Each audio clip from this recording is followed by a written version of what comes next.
Hi, I'm Mike and this is Rick. And what we'd like to do is introduce a series, Where Was God When? We'd like to explain where the idea came from. One of the things we wanted to do was have a series that would also be a book that would explain some really key issues that young people are facing. In both Mike's and my lives, we've had some very difficult situations that have come up. Some things that were really hard that we struggled with in our own lives. And actually, as we've been discussing that, and maybe the journey God took us through those areas, we began thinking about young people today. And many times I hear Christians give cliches or give surface answers to questions that are really deep and heart-wrenching questions that young people have today. And so that's one thing that we wanted to do is to delve into these areas that many people don't delve into, but do it in a biblical point of view, but really to the questions that maybe we as Christians are afraid to ask. What we found is as we got into this session, each week we did this at the Word of Life Snow Camp for the Bible Institute. Every week we had young people coming to us saying, thank you for addressing the real issues. Thank you for giving me permission to actually ask questions.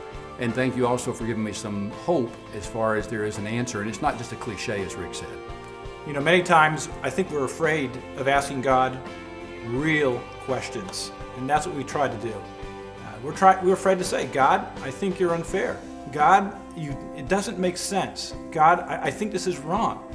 And not in an opportunity for us to try to educate God, but like the psalmist did so many times, pour out our heart with the real issues that are going on inside there. And then for us to find from Scripture some real answers to some of these questions that many Christians are afraid to ask, Mike. We'll be extremely open and transparent with you.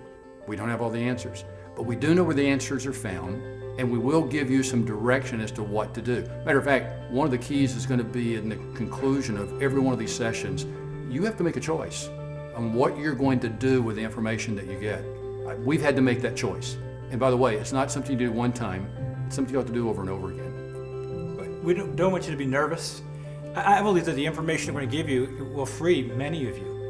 You know, many of you have difficult questions, maybe because of divorce in your life. Maybe it's because of some kind of issue that you've been hurt deeply when you were a child or as a young person. Maybe somebody betrayed you. Maybe it's a deep hurt inside that you just said, where was God when that happened? And you come to a cynical belief that maybe there isn't an answer or God's not going to answer. And I want you to know that our series, that our goal is at the end that we give you hope. After we did some research, we realized that there really is very little on this topic, and we couldn't find any resources that deal specifically with the attributes of God for teens in asking the hard, difficult questions. That kind of gave us the push to continue with this project and to try to answer those questions, not with just cliches, but with real solid biblical answers. And those answers only can come from God. You know, many of you are asking that question, so is this a theory or is this reality?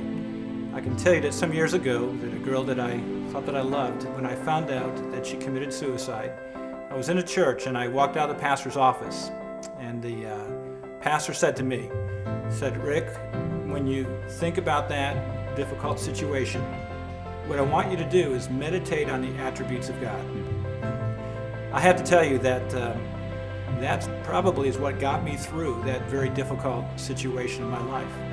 I want you to know that there's some very hard questions that many of you are asking.